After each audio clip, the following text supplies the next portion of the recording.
Hello বন্ধুরা, আমার খাওয়া দাওয়া চ্যানেলে আপনাদের সবাইকে ওয়েলকাম। আজ আমি আপনাদের কাছে চিকেনের একটি স্পেশাল রেসিপি নিয়ে হাজির হয়েছি। তা হলো চিকেন রেজালা। চিকেন রেজালা বানানোর জন্য এখানে আমি চিকেনের পিসগুলো একটু মিডিয়াম সাইজের নিয়েছি। মশলা, আদা রসুনের পেস্ট, গোলমরিচ গুঁড়ো আর দই। এটিকে চিকেনের মধ্যে মাখিয়ে ম্যারিনেট করে রেখে দেব 1 ঘন্টার জন্য। মিনিমাম 1 ঘন্টা ম্যারিনেট করে রাখতে হবে, কারণ এই ম্যারিনেশনের টাইমটাই একটু বেশি লাগে। এরপর আমি এখানে একটু সাদা তেল মিশিয়ে দিলাম। আর এখানে দেখুন পেঁয়াজ বাটা, কাঁচা লঙ্কা আর মাখানা আছে।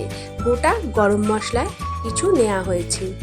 এবার ফ্রাই প্যানে আমি সাদা তেল দিয়ে দিলাম।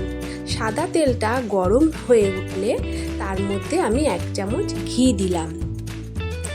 এবার ঘি আর তেল একসাথে মিশে একটু গরম হলে তাতে আমি গোটা মশলাগুলো ফোড়ন দিয়ে দিলাম। এখানে 4টে শুকনো লঙ্কা, এলাচ, দালচিনি আর লবঙ্গ নিয়েছি।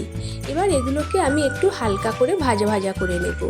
এ থেকে একটি সুন্দর স্মেল বেরিয়ে আসলে এর মধ্যে আমি বেটে রাখা পেঁয়াজটা দিয়ে দিলাম।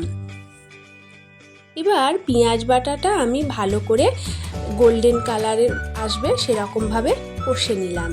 যতক্ষণ না পেঁয়াজ বাটাটার গোল্ডেন কালার আসে ততক্ষণ আমি নাড়াচাড়া করে কষতে থাকবো। এরপর এতে আমি একটু সামান্য আদা রসুনের পেস্ট দিলাম।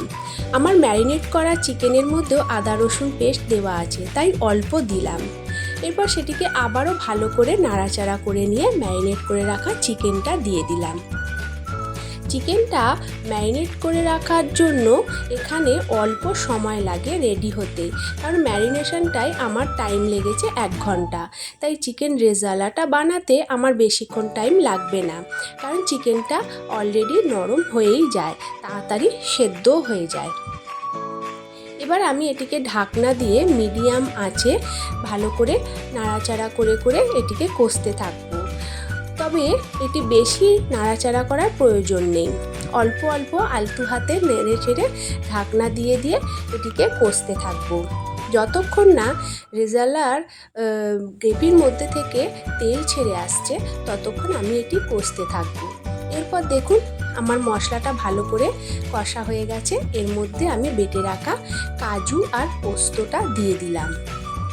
এবার কাজু পোস্তটা দেবার ফলে আমাকে কিন্তু মিনিট খানেক ছাড়া ছাড়াই এটিকে হালকা করে নাড়াচাড়া করতে হবে, কারণ কাজু পোস্ত বাটার জন্য এটি তলায় ধরে যেতে পারে।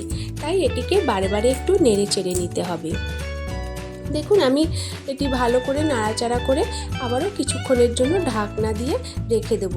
তবে এখন আঁচটা মিডিয়াম টু লো রাখতে হবে।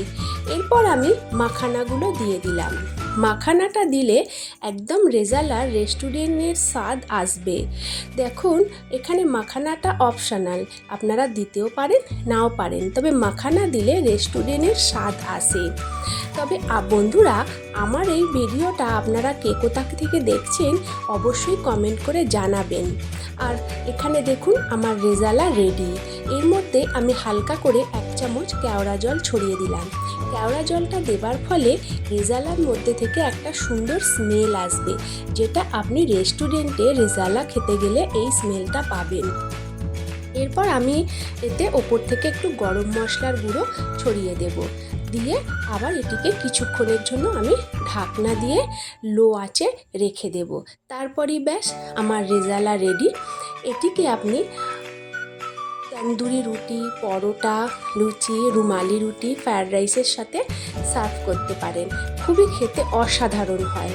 তবে বন্ধুরা, আমার এই রেসিপিটি আপনাদের ভালো লেগে থাকলে আমার চ্যানেলটিকে সাবস্ক্রাইব করে দেবেন আর একটি লাইক করবেন। তবে দেখুন আমার রেজালা এখানে রেডি।